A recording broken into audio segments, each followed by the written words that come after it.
This is my neighborhood, downtown New York City. I grew up here and feel at home in these streets. I feel comfortable.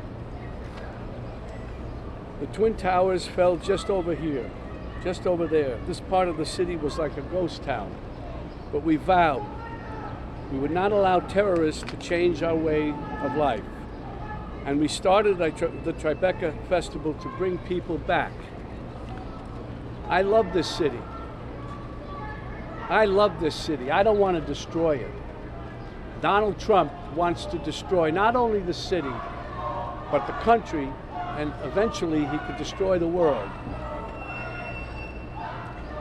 But we vowed we would not allow terrorists. I owe this city a lot. And that's why it's so weird that Donald Trump is just across the street. Because he doesn't belong in my city. I don't know where he belongs, but he surely doesn't belong here. We New Yorkers used to tolerate him when he was just another grubby real estate hustler masquerading as a big shot, a two-bit playboy lying his way into the tabloids, pretending to be a spokesperson for himself. He was calling it as himself for himself, to fool the press into inflating his net worth. A clown. But this city is pretty accommodating. We make room for clowns. We have them all over the city. People who do crazy things in the street, we tolerate it. It's part of the city, it's part of the culture. But not a person like Trump who will eventually run the country. That does not work, and we all know that.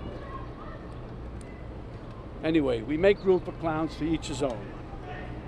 But no one takes him or took him really seriously. They take him seriously now, of course. But around the country, people who didn't know him, as we did, started to support him. They bought into his bullshit.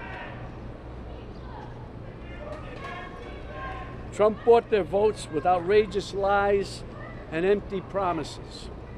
He got the most religious evangelicals to applaud a sinner who bragged about sexual assault, and who, just a couple of blocks from here, a jury found him liable for sexual abuse.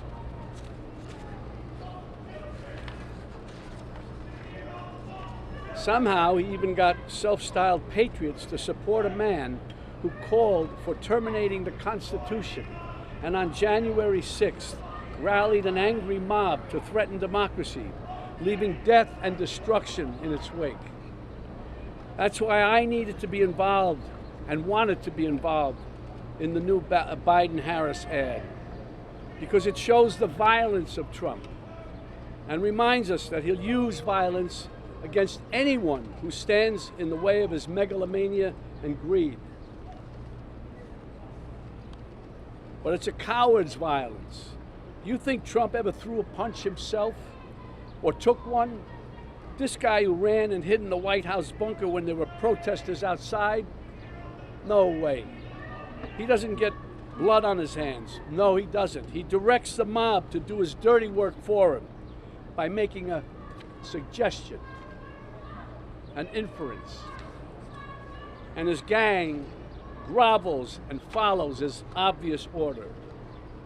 It's no surprise that the murder rate and other violent crimes peaked under Trump and are falling under Biden. And now he's promising to use our own military to attack U.S. citizens. That's the tyrant. That's the tyrant he's telling us he'll be. And believe me, he means it. When Trump ran in 2016, it was like a joke. This buffoon running for president. No, never could happen.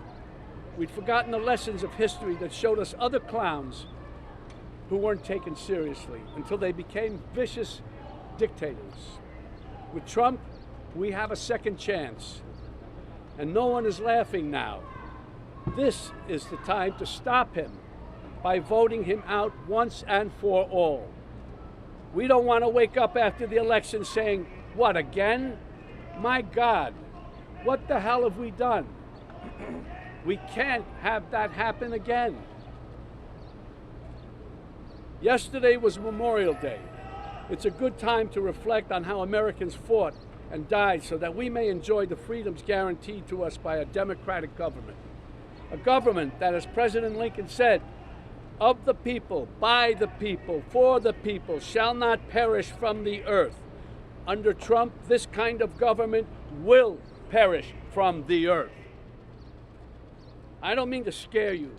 No, wait, maybe I do mean to scare you.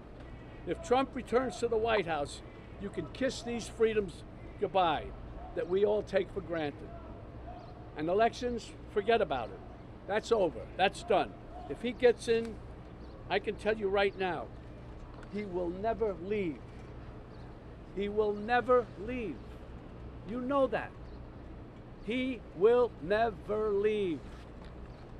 What does that mean? Is that the country we want to live in? Do we want him running this country and saying, I'm not leaving, I'm dictator for life? I hope this new ad campaign reaches outside the bubble to remind supporters of what a danger he is to our lives. This is not a threat. This is a reality. And that's why I've joined the Biden-Harris campaign, because the only way to preserve our freedoms and hold on to our humanity is to vote for Joe Biden for president. Really. We don't have a choice. On January 6th, while Republican lawmakers despicably tried to keep the loser Trump, in the White House, and Trump-inspired insurrectionists stormed the Capitol, brave men and women from law enforcement put their lives on the line to defend this country. Our democracy. They are the true heroes. These guys are the true heroes. They stood and put their lives on the line for these lowlives, for Trump. They lied under oath. They lied under oath. Right. Who lied under oath? What are you telling me? Those two traitors behind you. Excuse me? Those two traitors behind you. They lied under oath? That's right. What are you saying? They're traitors. They're traitors. I don't know, I don't even know how to deal with you, my friend. I don't even know how to deal with you. They stood there, they didn't have to. And there were other ones in there who probably were in with them a little bit too, and they found a way to get around. Not these guys. They stood there and fought for us, for you. For you. Well, they weren't fighting for me. No, they fought for you, buddy. You're able to stand right here now. They are the true heroes. I'm honored to be with these two heroes today, from former Capitol Police Officer Harry Dunn and former Metropolitan Police Officer Michael Fanone.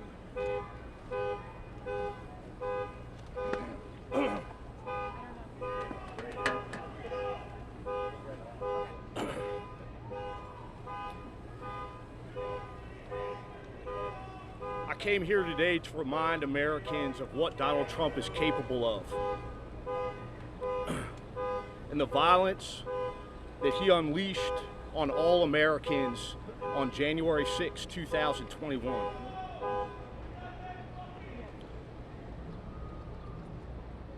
For 2 decades, I was a DC police officer serving the citizens of the District of Columbia, primarily working in narcotics. On January 6, 2021, I heard distress calls coming from fellow police officers on the Capitol as thousands of Trump supporters rushed them and brutally assaulted members of law enforcement. That day, I, like many hundreds of other DC police officers, put on a uniform and responded to the Capitol to assist our brothers and sisters in law enforcement, defending the Capitol from a violent, armed mob of Trump's supporters. These supporters were fueled by Trump's lies and the lies of his surrogates, lies that the 2020 election was stolen.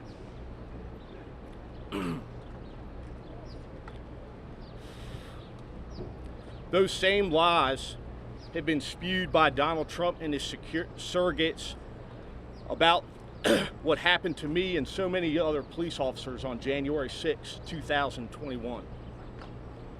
That day, I was brutally assaulted. I was pulled from the police line by a man named Albuquerque Head, a Trump supporter who later pled guilty to his violent assault on me. While being restrained by the violent mob, I was beaten. An individual named Kyle Young tried to strip me of my firearm, while chants of kill him with his own gun were echoed by other members of the crowd. At that time, Thomas Civic, a man from Buffalo, New York, stripped me of my badge and my police radio, my lifeline to call for help from other officers. All the while, I continued to be beaten and then struck with a taser on my neck by Daniel Rodriguez, another Trump supporter who also pled guilty to his violent assault on me. All four of these individuals are self-admitted Trump supporters. All four of them committed violent assault on law enforcement. I'm just one representative of the hundreds of police officers that were assaulted that day by Donald Trump supporters, inspired by his lies. The lies that continue to this day to inspire my fellow Americans to turn against their fellow Americans, to turn against police officers.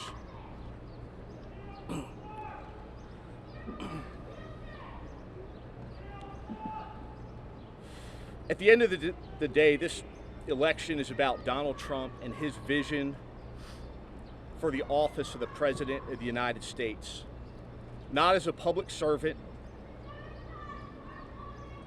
who answers to the people who elected him, but as an authoritarian who answers to and serves only himself. Thank you. Ashley Babbitt was murdered, an unarmed veteran. Good morning. If January 6th didn't happen, we wouldn't be here right now. I'd still be at work, working at the United States Capitol.